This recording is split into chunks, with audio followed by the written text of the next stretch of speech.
What's up, everybody? What's up? We out here. We living the dream, dreaming to live, Yep. What he screaming to said. Screen. live. I don't know. I was trying to write a haiku there just for a second. Realized I don't remember the stanza structure syllabically. Anyway, welcome to the Overly Critical Hyperanalytical Movie Club. I'm your boy, old Wolfie man. I'm here with Matty as always. How you doing, Hey. Matty? How was your Oh, week? Your last it's week? good. I worked. I watched some things. You know, been exercising, trying to get healthy, getting older, and Boom.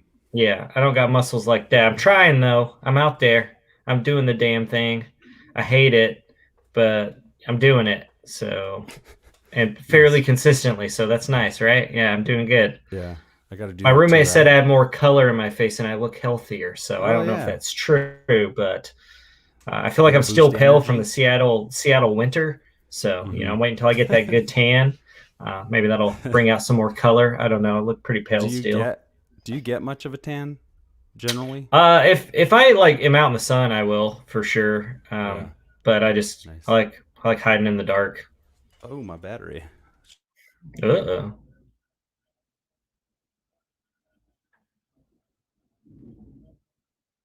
Well, I'm here alone. Stefan left me like he always does. But, hopefully he's back soon. But maybe not. Okay. Make sure my battery's good too. Uh-oh. Here he comes. Hey folks, Uh-oh. don't worry.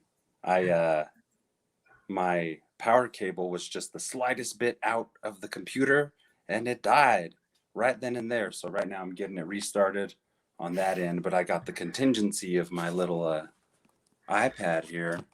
Hopefully, does it sound okay, Maddie? Yeah, I like the shaky camness of your Yeah, this is iPad. real. We're Yeah, we're doing live it and live. direct. Oh, okay. So we're yeah, it's well, we're restarting always now. I doing can't it really hear live. it through the headphones or anything, but I'll just go ahead and slide one out. We're gonna just rock this for a hot minute while my computer comes back on. Uh-oh. No big deal. Totally forgot what we were talking about. This Oh, is my if I can humble abode. if I tan or not. What's that? If I can tan or not, or if I tan a lot. Oh, right. I was gonna say right before cut off that I feel like I'm a pretty pale Latino dude as far as Latino guys go. I think. Some have probably mistaken you Yeah. for one of us I've white been boys. for one of us. I have been called a white guy before. Not that I find it offensive, but I just found it like weird because of my whole upbringing. I'm like, wait a minute, what's going on here? That That's ain't strange. me. That's strange. All right, here we go. We're gonna get back into. I'm gonna flip this one off and then jump onto the other one. It's coming back. Just hang Oh, with us, folks. we waiting Thanks for patiently. watching. Maddie, sing the first song that comes to mind. Oh, I don't know. I'm not doing that. Oh man. I got no Stalls right singing here. voice. Technical difficulties. Man, Technical. what is going on here? Oh shoot. Wi-Fi on the computer's down. Dang. Everything that could go wrong is going wrong. I know. Just shut it down. It's over. Never. Hey, any of y'all That's watch that show, The makes Nevers, on my bona HBO fide happy. Max? What was that? So I said, trying to get people to talk to me about The Nevers on HBO. I just started it. Tell me if I should continue. Is it worth All my right, time? yeah. I know Joss Whedon's canceled, but you Chime in know, there. They didn't use his name very much in the promotion. yeah. But I like some of the characters. Seems pretty interesting. What's the Uh, premise? I told you, it's basically X-Men in Victorian London, and oh, he's gone. There. Hey, I'm back. Hey. No worries. Okay. Since Joss Whedon Yeah. can't make any more Marvel movies or Yeah. DC movies, he had to turn and do his own thing. So it's basically just X-Men in Victorian London. I Nice. guess it takes place after like the Jack the Ripper events, Uh-huh. so it's like post Ripper. Post Ripper, once everybody got their powers. I remember Yeah, that from history. so, Just kidding. yeah, that really happened. That's why Britain won't let us in anymore What's because they the all have source? powers now. What's the source of their power in the show?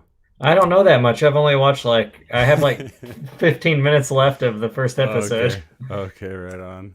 They're just That's called cool. They're just called the Touched, which I don't like saying it out loud. The They're like the touch. Touched, and I'm like, ah, it doesn't sound right. Show Like, us come on, show us Josh, on you the could think of a Cornhusk better word. doll. Show us on Yeah, the Cornhusk doll where they touched you. They are the yeah, I touched. don't like it. I don't like it when they say it. It's dirty. That's interesting. Well, hey, thanks for hanging in there for that minute while I was dealing with technical difficulties. This power cable comes out really easily. I didn't even notice. But to start for this evening, I think we're going to go ahead and talk about Amazon original Michael B. Jordan starring Without Remorse that was just released this last week, of Tom Clancy conception. Felt like a Tom Clancy thing, that's for sure. I'll just go ahead and say, because I just finished watching it, that I didn't hate it. I enjoyed quite a bit of it. It was pretty standard, mediocre at times maybe, but the story was solid enough, I guess, to keep me into it. And, you know, it had that kind of like surprise. How would you even say it? They're building to like a franchise, a popular franchise within the Tom Clancy U. Yeah. How would you say, first thoughts, how would you say you felt about Without Remorse? Do you have any Wait. remorse? A waste of time, a waste of Michael B. Jordan's time, a waste of Jamie Bell's time, a waste of Guy Pearce's time. I just didn't like. Usually, I get into like the Tom Clancy stuff. I love the Harrison Ford stuff. I didn't get into the Jack Ryan, John Krasinski show. It was a little slow. I do want to retry it because I do like the Jack Ryan character. I think he's a cool character. Dude, it was just like a super bare bones, like nothing that exciting happened. I felt like the fight in the building that he has to get out of, and you might think he dies. I was like, it's probably like the best thing that happens to me in that when I was watching it. But That's like the climactic. Yeah, scene. I didn't care about anyone in that movie. I didn't care that his wife died. Really, I was like, why am I following him? And why is he in prison? I don't know. I wanted it to be better. Yeah. And I mean, would I show up for a sequel? And I know what they're planning is to try to tie it into the Jack Ryan universe. That sounds pretty interesting. So I would definitely show up for a sequel. Spoiler, they mentioned that he's starting a new unit at the end, and he named it Rainbow. So it seemed like they were, you know, trying to get that splinter in the mind's eye of Rainbow Six coming down the pipeline, as it were. And so that was like really my only connection. I'm very casually familiar with the Jack Ryan character, and obviously with like John Clark, as it is. But yeah, I mean, what were you saying? Sorry if I cut you off. You were. Oh, I just thought the movie was kind of boring overall and not really. You know what? I was watching it. It was kind of boring. It kept my attention a few times. I really like Jamie Bell. I think he always gives a solid performance no matter what he's in. Michael B. Jordan you really felt in the moments where he had to kind of carry this movie through. It does feel like a bit of a slog. I have to say I enjoyed it more than that Extraction movie that came out. I disagree. Russos. Really? Yes, and I definitely think the action is better in Extraction. Yeah, I mean they're both kind of bare bones stories. I mean, I like the aesthetic of this one a lot. I think as well. It wasn't like too drab or boring looking for me. I felt like they took some style within their presentation that kind of was okay for me. To me, in this one, it was just everything was so dark. They're like, just make it dark, dude. Make it dark, make it blue and dark. Right. I guess that's what I like about it is just like this blue, and then it's like, African American character in this like kind of espionage role and stuff. So I kind of dug what was going on there. But yeah, I mean, I would say the action in Extraction was better. Action in Extraction. Baby. Yeah, I feel like it could have been written better, like who done it, who actually set him up. I just didn't. Yeah. When the reveal happened, I was like, at the beginning, I was like, oh, it's Jamie Bell. Oh no, it's probably Guy Yeah. Pearce. Oh no, it might be his friend. Right. That's the lady. And then after a while, I was like, I really don't care because they're not doing any more setup stuff Yeah. to keep me invested in like the setup. Right. And I feel like, I don't know, it's just there's a better way to write this kind of story, and I don't like it just didn't do it for me. But I will always show up for Michael B. Jordan being in an action movie. Yeah. And this kind of like being an espionage, like just a all around badass, because I do like Michael B. Jordan. I think he's a good actor. I think to me, everyone who's a name actor in this who I've seen do amazing things, Guy Pearce, Jamie Bell, Michael B. Jordan, just they all fell kind of flat for me. Like I feel like Jamie Bell was uncomfortable in the role and didn't really know what to do half the time. Okay. Like sometimes he's like sitting in a chair and he's like making all these weird facial expressions, and I'm like, what is he doing? Is he just trying to confuse me more, or does he have to use the bathroom? He's trying to think like the CIA do. Yeah, I guess, man. I just felt like he had to use the bathroom the entire time. He's like, oh my God, can this scene be over? Yeah. That's great. I just like Guy Pearce, like this is the best villain you could do. Come on, this guy's a powerhouse, man. Yeah, that's true. He's another one. He has so much experience or whatever that he's going to deliver a really solid performance each time. I think, people, it's more likely that Michael B. Jordan, I think he has a production company that he's pretty involved in his projects. Mm-hmm. So it's probably something he himself is trying to establish along with some other interested parties who think he's right for this kind of thing, to kind of build franchises for him. Yeah. But yeah, the trajectory of his career is really interesting. It's cool to see how much he works and in the various projects that he is in. I think for me, at its core, why I enjoyed a majority of it was because it's the little kid from The Wire, and man, he's doing good. They took him out. He was such a huge sacrifice in terms of storytelling for that show to be as good as it was, especially that season. Yeah, that I'm super happy to see him thriving in Hollywood. What was his name in The Wire? I gotta find this out. Yeah, I don't know. I mean, like I said, if there's a sequel to this, I'll probably check it out. I think they need to up the ante a little bit. Yeah, for sure. It felt like a TV movie too. I think we got a little bit of blinders on these days in terms of some of the streaming services, because they're essentially just the same as TV networks. They're just extensions of TV networks in the way that they work. So a lot of these really sleek packaged projects that we end up seeing are they're TV movies. But I think this might have come out in theaters if theaters were open. Yeah, you're probably right. I mean, would I have seen it? Yes. Because I do like Michael B. Jordan. I'm glad he's like trying to start his own stuff. Around. Yeah. It felt like a good afternoon kind of movie, and I think I put it in that category. So, and I also kind of was doing stuff while I was watching it, but I can multitask. Yeah, well, I mean, I try to watch everything, and not, especially if it's a new movie and I haven't seen it. But for this one, I was glancing at that phone every chance I got. I felt like.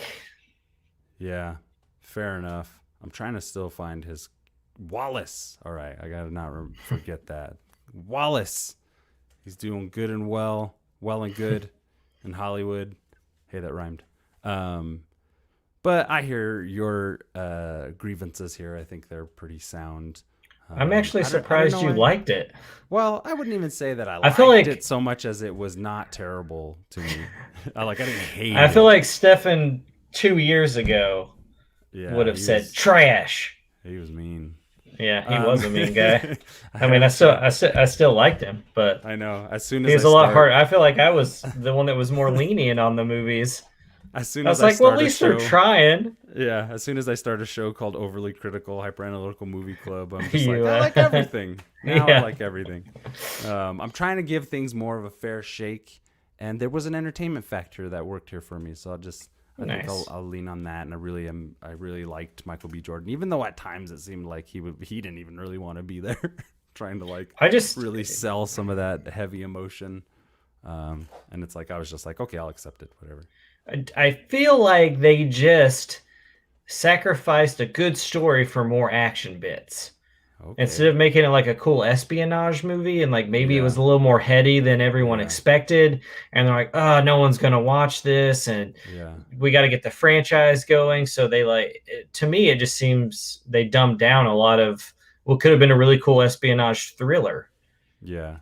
So what you're saying is, I mean, I haven't read the book, but from what I've heard, doesn't really follow the book that closely. They just called it Without Remorse because it's a Tom Clancy novel and features that character in it. So, okay, so the movie is more than likely like a new kind of.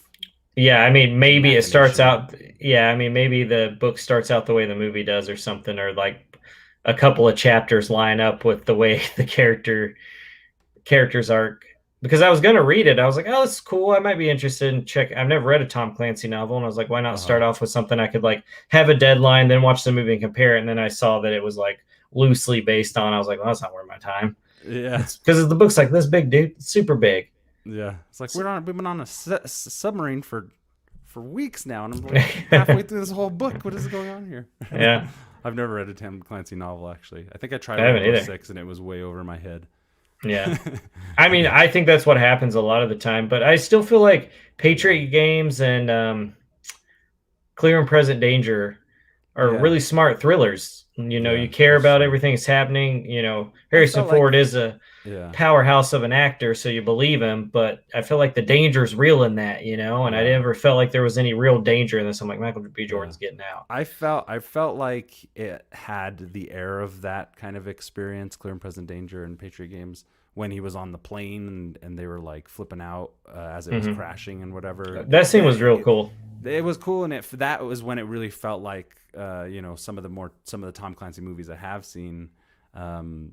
But then the whole time I'm just like, well, I kind of wish I was watching Clear and Present Danger right now instead. Yeah. You know, and well, the thing, you know, it was a try, is what it was. Yeah, I mean, the thing I like about those movies is they kind of zeroes you in with Jack Ryan, who's just like an everyday dude who gets put in these extreme circumstances, and then is like has the training and can best these people, and he can fight. He's just like a desk jockey, you know. You know, that's what he does. And in this one, you're like, oh, this guy's like a badass. Yeah. But they just gave you all the badass and none of the like the smart thriller aspects and like him figuring stuff out. It just, I don't know. It just seemed like, oh, okay, we got to wrap this movie up, and now we have to tell you that Guy Pearce is the bad guy. Yeah. I didn't feel like the reveal was all that. Like by the time they got to that, I just didn't care. You kind of saw it coming as soon as Guy Pearce walked into the movie.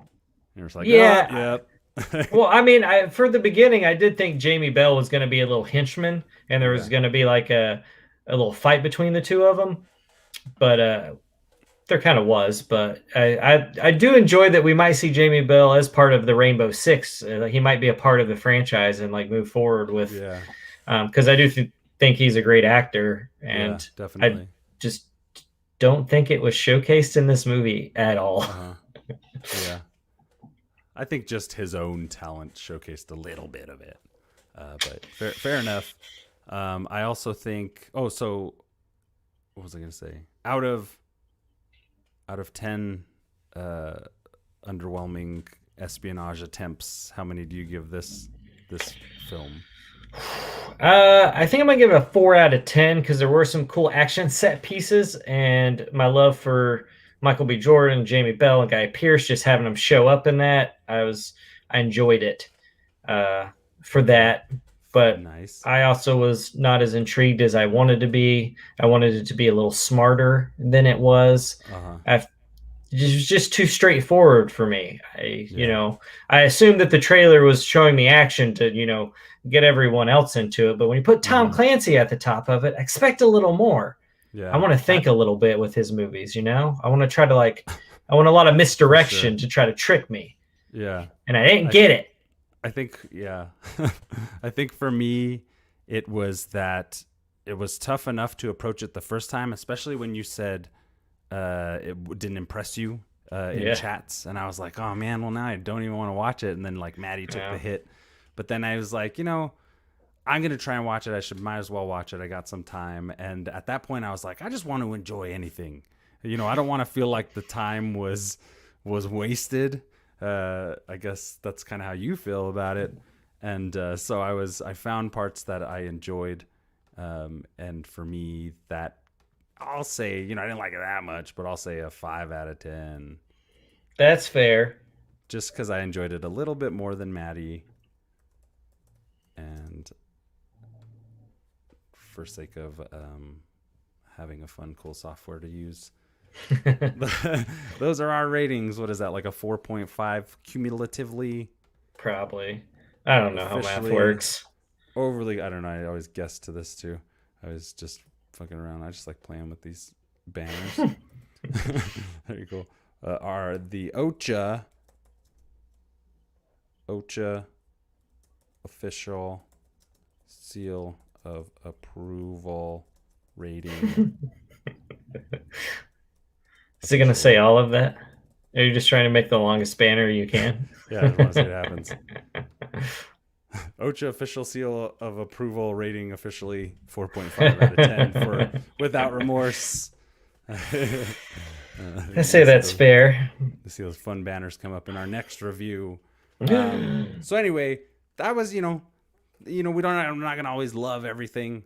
Obviously, and right now we're really hitting that slog of the pandemic, where we're seeing the effects of movies having been stalled up, and some of the other projects that were just finished then are kind of rolling out around these release windows, which like February, March are kind of iffy release windows where not a whole lot of great stuff gets released.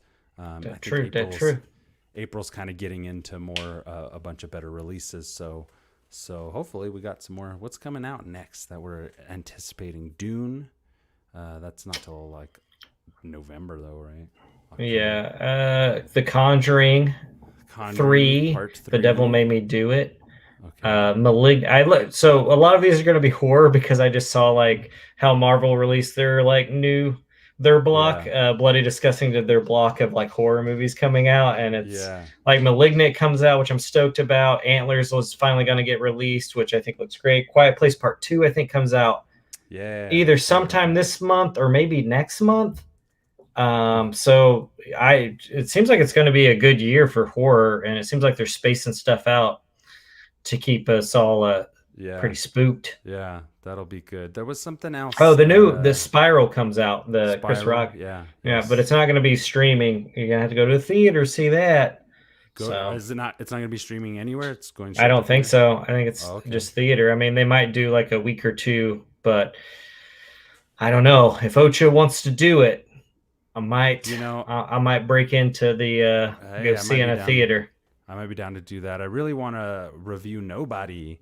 It's still like $20 on VOD, and I haven't really, as much as I love Steve Odekirk and everything, I really haven't wanted to crack that one open. I don't have any friends to split it with, so Matty's so far away.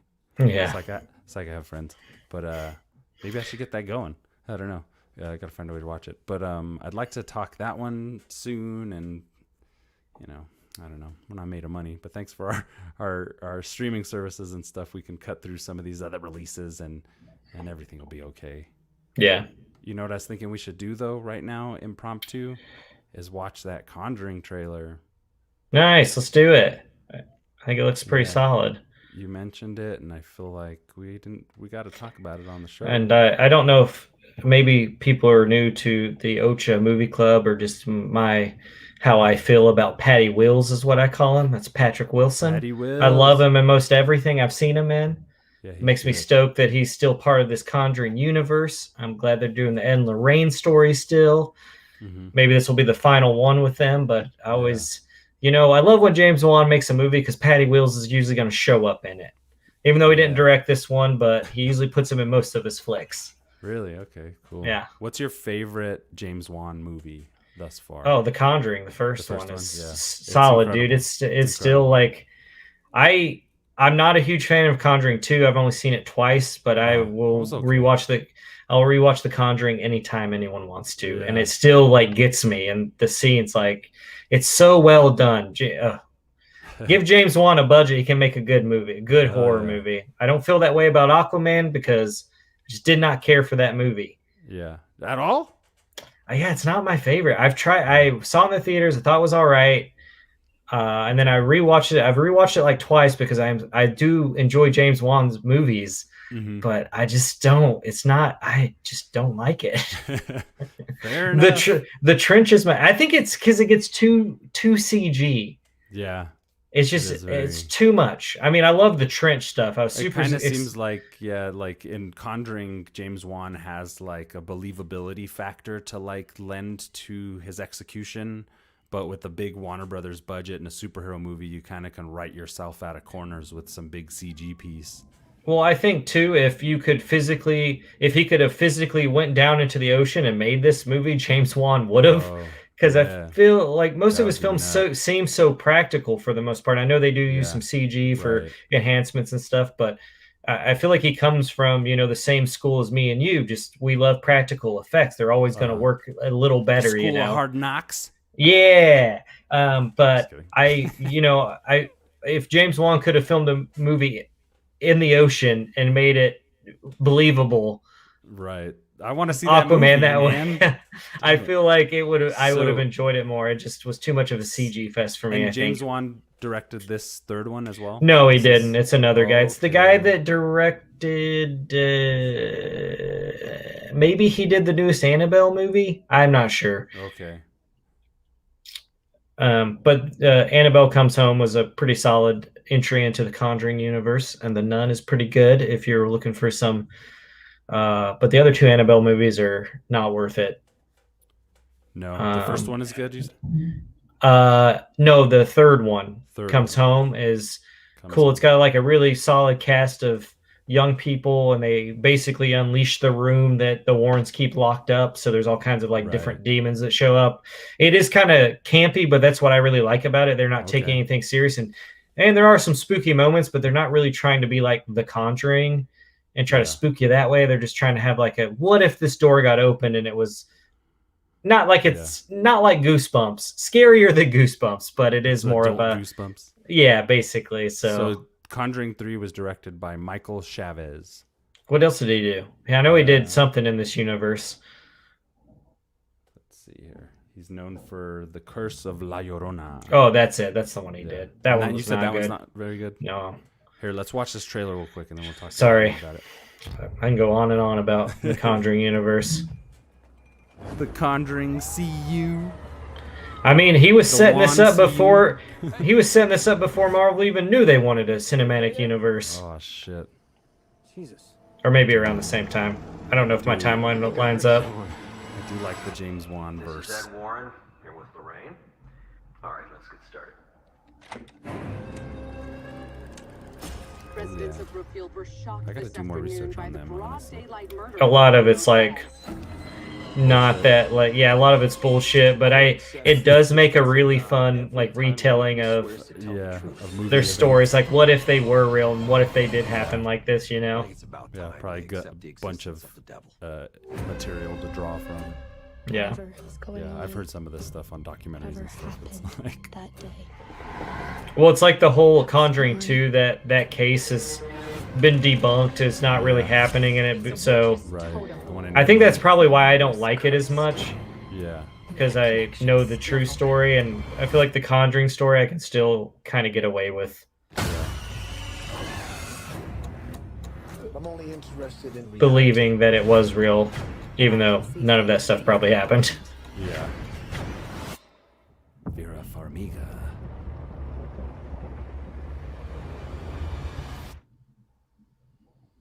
The Dark Place. Some of the stuff's really effective, dude. Yeah, the atmosphere is good. Something terrible happened here.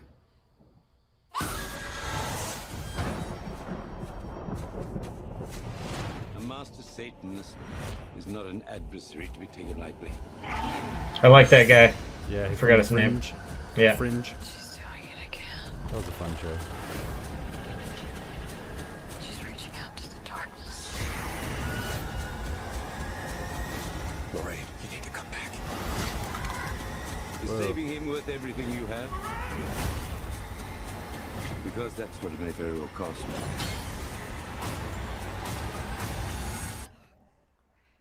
Whoa, whoa.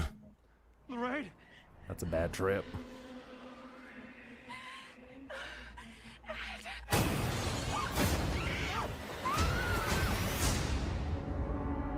Look at Patty Wills making that dive though. He's not afraid to get dirty. He ain't no slouch. Nope. Let me just go ahead and I want to stop here on the title there. Boom. So I can look at it. So what do you think? What do you think of what you just watched? I think it looks good. I think it looks like a solid entry into the Conjuring universe. It makes me a little skeptical that old Curse of La Lorna dude is doing it, because I didn't really care for that one, but maybe it wasn't as fleshed out as maybe this one. I feel like maybe James Wan cares a little more about the actual Conjuring flicks, so I hope it's got like a good writer, and I mean, some of the stuff looks cool. It does look pretty scary. It does look exciting. Kind of, the whole time it kind of looks like a weird Indiana Jones movie. Like with the tombs and stuff, like he's wiping off the tombs in the action scene at the end. Because then the stuff really goes far for us. So I think our fandom is concerned. And the last two, like, kind of take place in homes. I know in like Conjuring, it does kind of go to the Warrens' home, and it does, it makes its rounds. And then in Conjuring 2, it's kind of all in Britain, and it's based in their home.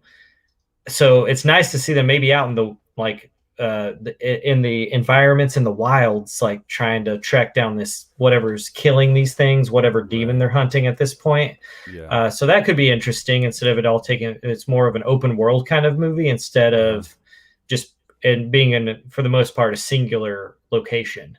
Right. So that makes me excited for it. But yeah, it does. It looks cool. It looks on par with the last two. I enjoyed the second one. I have not seen Annabelle or Llorona. Which I'm bummed to hear Llorona is not very good. That's like a really effective tale from like the Mexican lore that it draws from. So I'll have to check it out. Go ahead. There is one on Shudder called La Lorna that's supposed to be pretty good, and it was I think for this Academy Awards that just happened. I think the wherever country that was filmed in, they submitted it for their Academy Award Best Entry. So didn't make it, didn't get on there, but for the whole country to say, "Yo, this movie's pretty solid," makes me think maybe I should. I haven't checked it out yet. Can you read the screen? Yeah. Just say that for me once. Yo, Rona. Yeah, there you go. That's close. It's as close as you're gonna get. Yeah, I'm not gonna try to do any kind of inflection on it because I can't do. Rona. I can't do that. Anyway, sorry, can't do that. Spanish. This is your Spanish lesson for the day. Yeah, it's hard for me to do. So it's one of the sequels. You're saying that's actually not too bad. It's not part of it. It's just a standalone movie about this folklore. Then okay, good. But I've heard it's on Shudder. So if you have Shudder, you can watch it. Which one's that one called? Off the top of your head, do you know? It's called La Lorna. That's it. Yeah. Okay. Cool. Sorry, I didn't mean to make you. I don't want to say it again. Okay? I know. Sorry, I didn't mean. I was actually. Okay, cool. I'm gonna watch that tonight, baby. Nice. I'm excited about that now because it is a really interesting piece of Mexican folklore. Scared little babies. I thought the trailer for the Conjuring universe one was great. I just the execution for the whole thing was not. Yeah. It was boring. Nothing was really scary. Yeah. Nice. Cool. Well, next up, as we lead into the about a little bit more halfway into this episode, Matty and I, we both happened to watch Unhinged, which came out, I believe, in January. Something like that. Something like that. I think it was one of the last movies to come out and in theaters before, or maybe something like that. I don't remember if it was maybe the return to theaters that people were trying to do, and they put Unhinged in. Yeah. or if it was like one. No, it couldn't have been the last one. I think the last movie I saw in the theater was Underwater of 2020.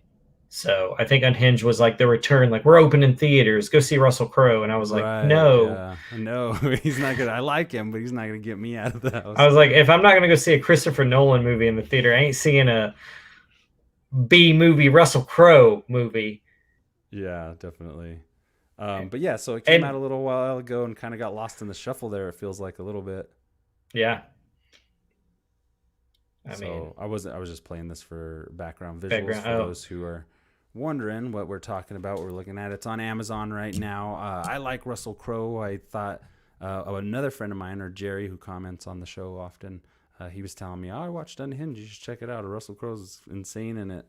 And I do like that kind of, when somebody has a psychotic break or whatever. And it was a B movie, like you described it, for sure. yeah. Russell Crowe, I wonder if he's gotten that big for just this role, or I know doing it he's for big. other roles.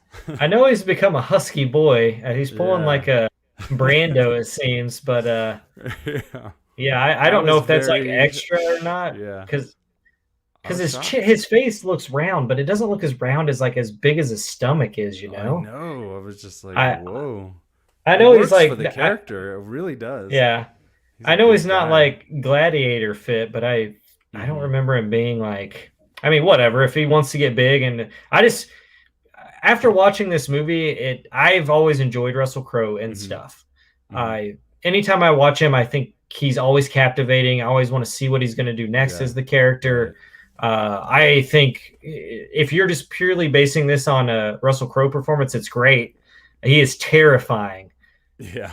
as this character. It is like and when I said a B movie, like I didn't want to watch a B movie Russell Crowe movie. I mean B movie like with the Yeah. highest standards of B movie. Like this to me is a fun Yeah. movie. It's Yeah. gorier than I thought it was gonna be. I Yeah, definitely it's pretty didn't see it brutal. because I mean you see him do some of this stuff, but you don't like realize what's happening until you see the movie, and it just gets so bloody. I mean, it Mhm. even starts off like pretty dark. I mean, he burnt. I mean, not to. I don't know if we're spoiling, but it's been out on. Yeah. Yeah, I we mean, can he spoil burns it at down this his point. ex-wife's like home with her lover in it, and like beats that guy with a hammer. I was like, whoa, Yeah, that because I thought it nuts. was gonna be a more. I knew there would probably be some violence, but I thought it was gonna be maybe I guess a little more psychological, like Mhm. him messing with her on the freeway. I don't know. I mean, I guess I didn't watch the trailer close enough because now that we're watching it, I see that there's explosions and. But Yeah. dude, there's like when this cop gets run over, it's like, dude, that's Yeah, insane. That guy's dead. Yeah. I'm surprised they I- showed it in the trailer there. That Yeah, was- I know. I mean, I brutal. maybe I saw a first cut of a trailer or a teaser or something, and just was like, meh, not worth Matty's time. But I thoroughly enjoyed this movie. It's not for Yeah. everyone. It is very violent. If you've ever had road rage before, I don't. I mean, I get road rage occasionally, but I try to just go, it's all right, man. Like Yeah. it happens. It's part of driving, but whew, makes me Never think to- twice. Yeah, like there's that part in the movie when it really kicks off the inciting incident, as they might call it, when all she has to do is apologize. I mean, he might still chase her after that or whatever, but he does give her the option to like apologize. And I would be like, Yes, I sir. don't Sorry, know. sir. If it was him in particular, this character in particular, I've been like, I'm so sorry. It is absolutely my fault. I apologize. I hope you have a nice day, sir. How are I mean- you? How are you doing? To I'm me, not she saying that. just did what any of us would do if someone had blinked out at For a sure. green light, Yeah. and this guy is not all there. He's very unhappy. The world has shat on him, Yeah. this is not the way you go about getting your revenge on the world, but it is a cool B movie take Yeah. on the events of how wrong can it all go. Definitely. He definitely leans into it. And I'm sure he had a blast doing it, being able to just like, I mean, it's hard to tell with Russell Crowe. I feel like, part of him is always kind of this intense, Yeah.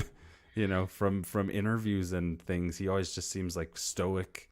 So I'm not sure how he processes things. Maybe he does roles like this because there is a deep seated darkness that exists, and this is the only way he can satiate His Well, I mean, dark he parts of his soul. the first thing I ever saw him in was like Romper Stomper. But I Romper mean, not Stomper, the right. first thing, but like after he like jumped on the scene in Gladiator, I like Mhm. watched Romper Stomper, and he's not a good guy in that either. I mean, he's always kind of, he can. The thing I like about Russell Crowe is he can be a leading man, or he can be, like this crazy psychotic. Oh, that's a pretty great poster, actually. Yeah, isn't Yeah. that cool? Hold on, I'm Yeah. gonna embiggen it. But yeah, I kind of wrote it off until you said you saw it and that you enjoyed it, and I was Yeah, really, and it seemed kind of. I mean, it doesn't break the mold. It's just it reminded me a lot of Falling Down with Michael Douglas, where you see an actor that you haven't Yeah. seen play this character a lot, hmm lose his nerve, and the whole time I just thought he was terrifying in it. this is great. And I was scared for the main actress. I thought everyone did a pretty great job. The main cast, anyway. I thought maybe her brother was a little but Yeah, I mean, I thought it was well shot. I thought some parts where just they had iced to the use girlfriend. CG. that was Yeah. nuts. It moved at a really nice pace. That like the deaths had weight to them and had meaning, for the most part. And Dude, I was like, yeah, I would have, if I was in a theater and I was someone who shouted out loud when she says the name of the hairdresser for him to go kill, I was like, in my head, I went, he's not going to do that. yeah, And then like that next scene, it's like her house where her brother is. And I was like, how can you be this dumb lady? Yeah. Watch a horror movie. Jesus. yeah. There were times She doesn't send a the cop thing. to her house. Ah. For those of you out there who have, are not big horror fans, or are sensitive to this kind of material, like it would behoove you to at least watch a few horror movies to see, in essence, how not to do things under terrifying circumstances, possibly. Because some of these people in these movies do the dumbest shit, and it gets them into a lot of trouble. So, Yeah. quit being a wimp. These movies Well, are I great. have a saying that people who say, I don't like horror movies, they like at least one. There's Yeah. at least one that falls in the genre parameters Yeah. that is on borderline could be a horror movie. Like my Yeah. mom hates horror movies, loves Yeah. Interview with the Vampire. It's vampires. It's a horror movie. I mean, Yeah, my mom she's just like, nope, I don't want none of that. As far as she's concerned, everything should just be happy, nice, sugary, sweet, beautiful. but I bet there's one Period. film that like you think is like, Mom, I'm trying. that's to almost think. a horror movie. Yeah, I'm trying to think of what that is. Yeah. I gotta ask. I'll be back with that one, Ocha fam. I mean, that's my theory. I'm sure someone can disprove it who just doesn't like it, but I feel there's a genre movie out there. It might be a little more fantasy, but it'll have a horror element that they probably dig. True, But My they mom just would can't have handle those the horror. clips cut out. Bleep. Yeah. Scene deleted. Too harmful to piece of inner peace. I don't know, but what was I gonna say just then? I feel pretty much, like I said, the same way you do about it. It's a worth your time release. Check it out if you got, like an evening, you can't find something to watch and you're feeling kind of like something intense, but not like wholly disturbing. But it's gonna be a pretty wild ride. It's got that kind of Hitcher vibe to it too. It's just got this. It's got this really, roller coaster essence to it that makes it a lot of fun to watch. And then Russell Crowe is great. That the main girl, she's pretty good too. To carry the scares and stuff like that. So but it's really it's a tight hour 32 minutes. I think that's the right kind of time. movie. Yeah, I mean it doesn't slow down. I mean, there's some moments of trying to figure stuff out, but it ramps back up real quick and gets you right back into it. And don't underestimate big folks, friends, because Russell Crowe moves like a freaking cheetah in this movie. Yeah, man. He's He's so also quick. it looks like a tank. Yeah, he's like throwing people into walls and stuff. I mean, like the brother. I mean, he's nothing compared to how big. Yeah, I mean, that's unless you have some pretty kind of wild. fight training, this is the only way you're going to take out a dude that big. Or if you have like a pair of candy cane handled scissors. That's Spoilers. right. It all came back around. Spoilers. But out of 5 road Out of- raging lunatics, out of out of 10 5. out of 10 road raging lunatics on your tail, what do you give this one? I originally had it at a 5 out of 10, but I think just talking about it made me smile, so I'm gonna give it a 6 Yeah. out of 10. All right. I think it's a fun B movie. I think there's a lot of message there about road rage and how like there's been, people being on their phones and they like kind of talk as the credits open up to get you into the movie, and how road rage and this kind of stuff is spiked. So like everybody watch your tempers out there, but this is Yeah. if you could see how extreme it could get, I don't think it would get this extreme, because this is No just matter like no matter how badass you think you are in life, There's- don't go tempting fate and mouthing off to somebody. I mean, so It's not I'm gonna tell a worth quick weird story real quick before you give your review. You have the My floor. roommate and I were going to walk the dogs, and we saw an altercation on the street corner, which rarely happens in our neighborhood. Not that it's like super nice or anything, but just not a lot of weird stuff happens. Guy gets in his green van. He was talking to some woman. She walks off. I don't really know what happens. Being on the streets in Chicago, you learn, unless someone's calling for help or yelling fire, just mind your own business a little bit. Okay. Good rule of thumb.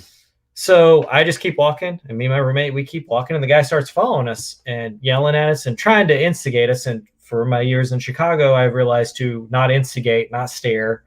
I don't know what this person's on. He mentions things like killing us, killing our dogs. He referred to us as little dicks, which we were kind of just joking about throughout the house now.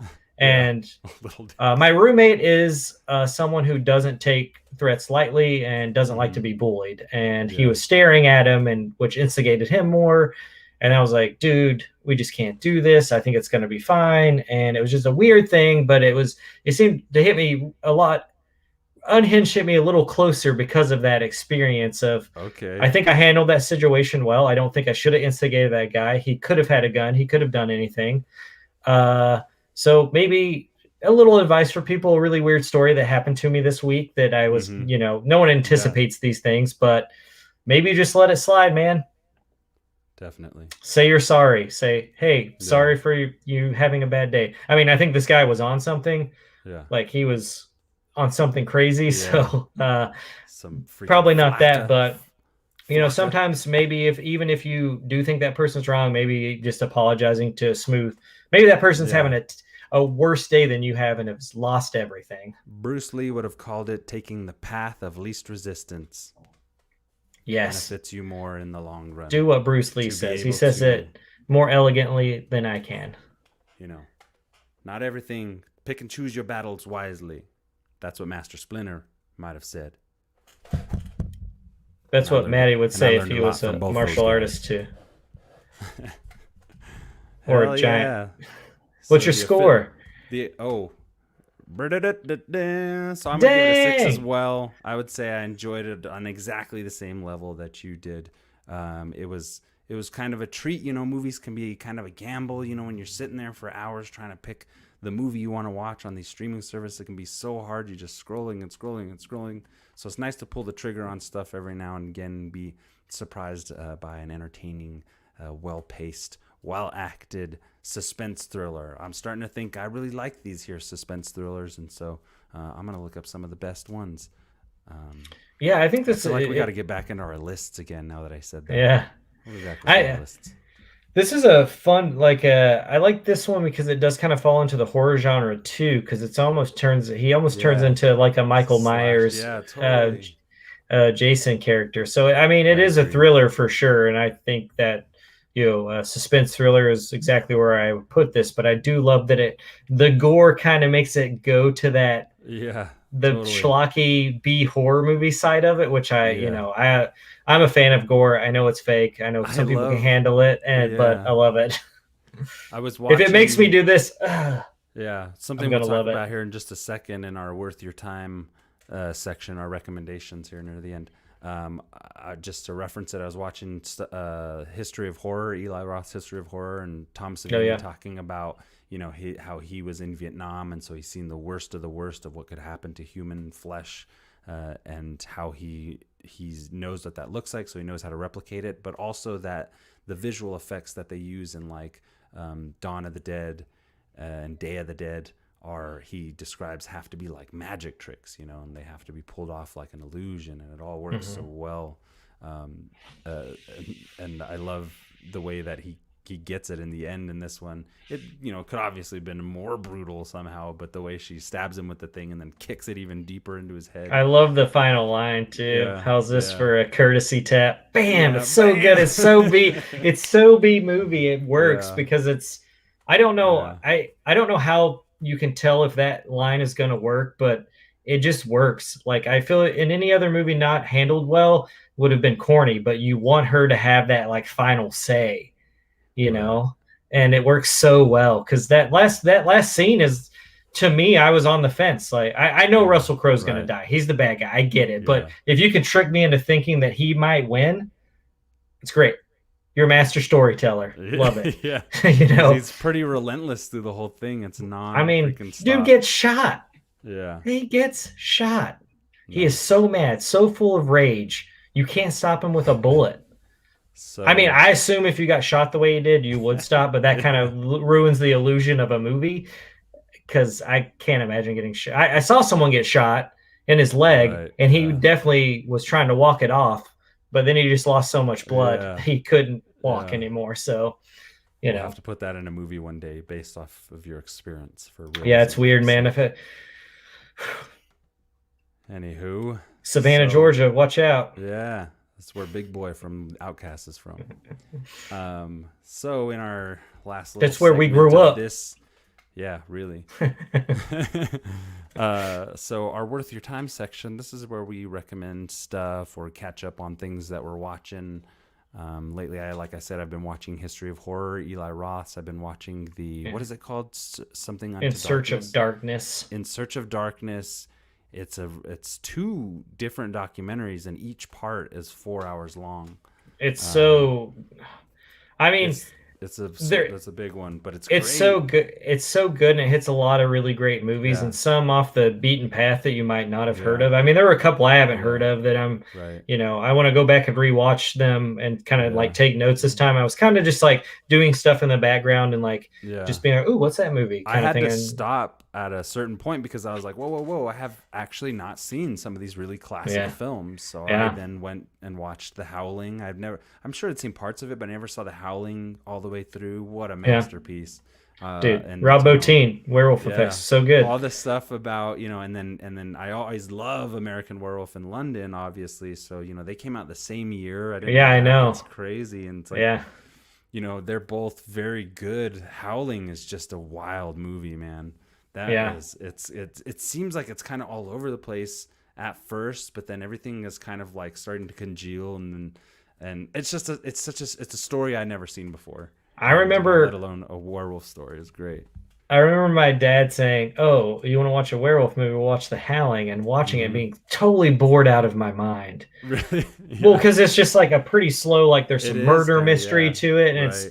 And like, but getting older and rewatching, I really appreciate that movie more. And like I guess I don't know if it's really a slow burn, but I guess maybe by that standard, for little Matty, it was a slow burn, and he was not a fan. No, you're right. He was like, "Where's the action at?" Yeah, because I mean, it grows slowly into the werewolf stuff. You know, it doesn't really beat you over the head with it. You have that one moment near the beginning, but then it kind of works its way back there, which is why I was just like, man, this is like. There's a lot going on, and not in a real convoluted way so much, but the way it twists around to get to you to that end point, and that really graphic transformation sequence is just like amazing. Here in the poster they were talking about on that documentary, they were talking about how they wanted it to be sold more as like a suspense thriller, so they had like a slasher, because slashers are really big during this time, and no one was like, no one wanted to watch werewolf movies, basically, so they had to get people to try to go see it. So they put the woman's face in the background, and in the UK they sold it directly as like a werewolf film and put a wolf fangs. But this is so much better. Such a great. There was. I love both posters because you know, the werewolf fan of me is like, show that wolf. Yeah, definitely. the cool other thing too that they touch upon is like painted horror posters, and how they go into a whole thing about how it's there's just like Photoshop now for most like horror stuff. It's dark blue, it's some Photoshop, some dramatic lighting, and that's kind of it.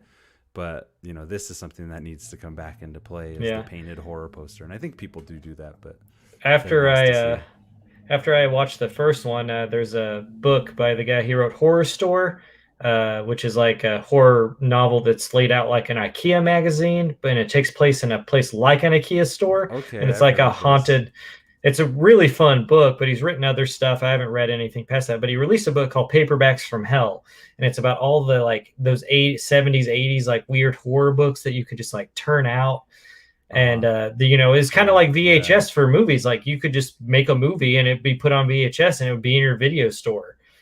And that's how I like some of these movies that exist in this In Search of Darkness movies from the 80s would not exist today. Like this is a lost art. It doesn't happen that often. I mean, people are trying to do it, but there just seemed to be so much coming out. Like if you had a camera, it seemed like you could make movies. And I feel like today it's maybe harder. It's so much easier, honestly. Well, it's not so much easy. It's definitely always hard, but it's definitely less expensive than it used to be. So which makes it a little bit easier for somebody to do it. I wanted to pull up that Horror Store cover to show. It's so good. Audience.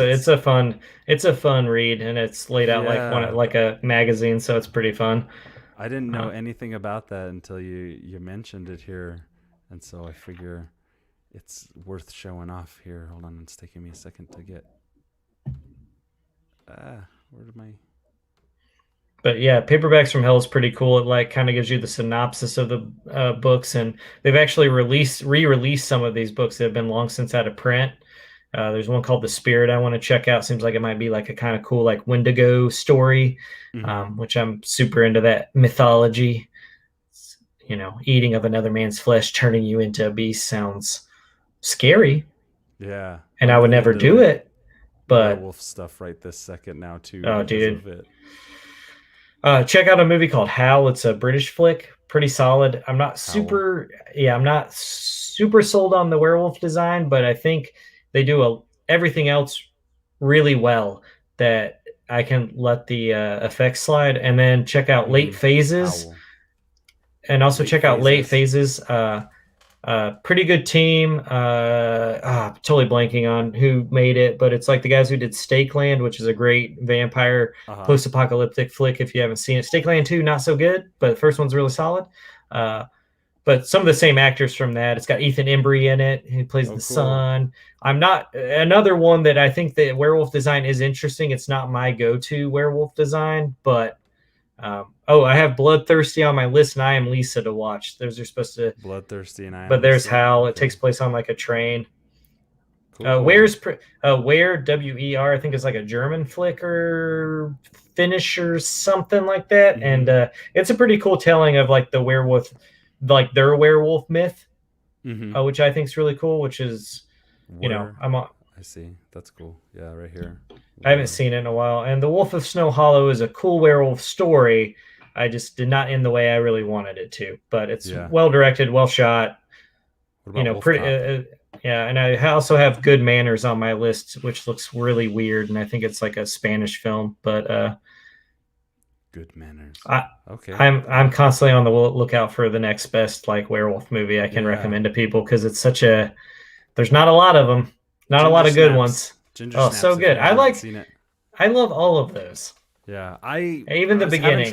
I was having trouble getting into the second one, but maybe I need to try again. Yeah, it's not as good as the first. I like Ginger Snaps the beginning because they're just like, well, we don't know what to do. Let's just do a prequel of Is there anything 1800s. Else? Yeah. Is there anything else you wanted to share before we pop out here? I think the thing I want to share most is probably going to be in our slam, but I'll just mention it real quick. I started reading The Sweet Tooth. I read book 1. I think it's like $10.99 on Kindle right now to get the first 12 issues.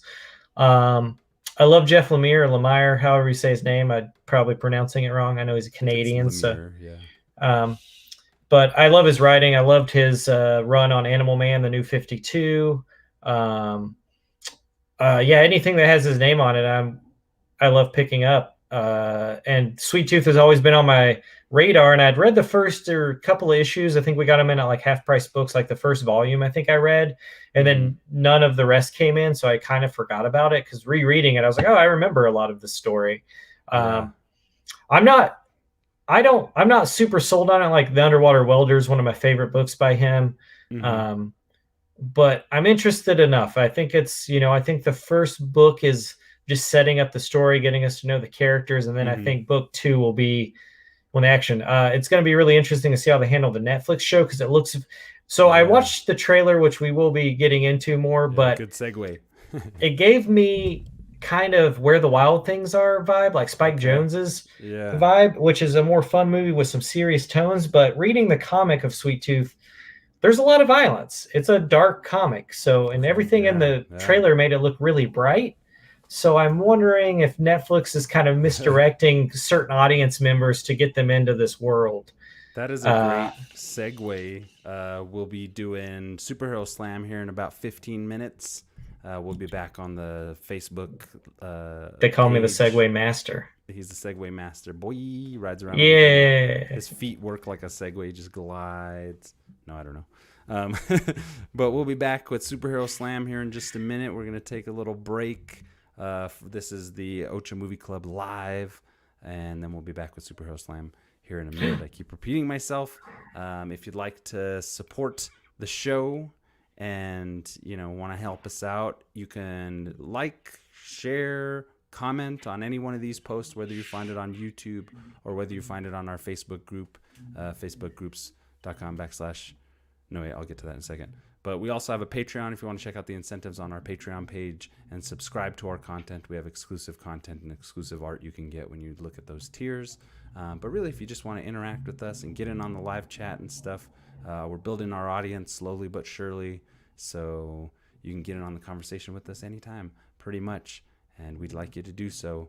There's the Patreon. Here's the Facebook group if you want to go and join it. If you haven't joined it yet, you're watching on YouTube and you want to interact with us and some of our friends as well. We have a great movie group coming. We have about 312 people, I think, now. It's growing every day. Yep.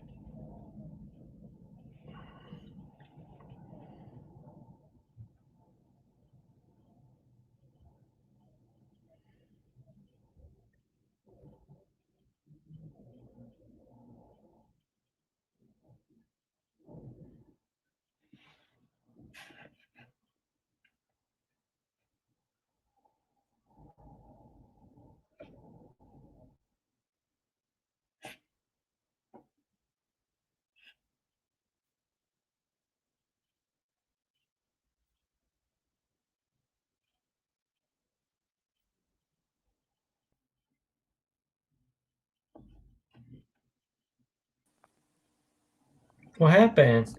Having some technical difficulties again. My computer froze now this time, so maybe I was doing a little too much all at once. Playing those trailers. I'll just finish up here. These are our Instagrams. If you want to check us out on Instagram, Overly Critical, STFN, SNT. That's me, Stefan Santa Cruz, also known as Wolfie. Wolfie Cruzart, Old Beardo. We're also on Twitter at Ocha Movie Club. Go ahead and check that out. You can find some of our merch at tpublic.com. Search for Overly Critical Movie Club, as well as Threadless, overlycriticalmovieclub.threadless.com. Thank you, patron. Daniel Crozer is a junior producer on our $3 tier. He's a junior. Oh, I already mentioned that. So go and be a junior producer with Daniel Crozer. Also check out our Crow Deep Dive Overly Critical Classics. More coming from that. Trying to balance life and work and everything, but we're going to get more of those, and we don't need that anymore. And also contact us by email if you want to say something kind of cool to us and give us kudos and give us suggestions or whatever else you think would be useful in email. Yeah, do it. We are Matty and Wolfie. Anything else you'd like to add before we head out? No. Okay, this is Wolfie signing off. Bye. Let me cue the outro.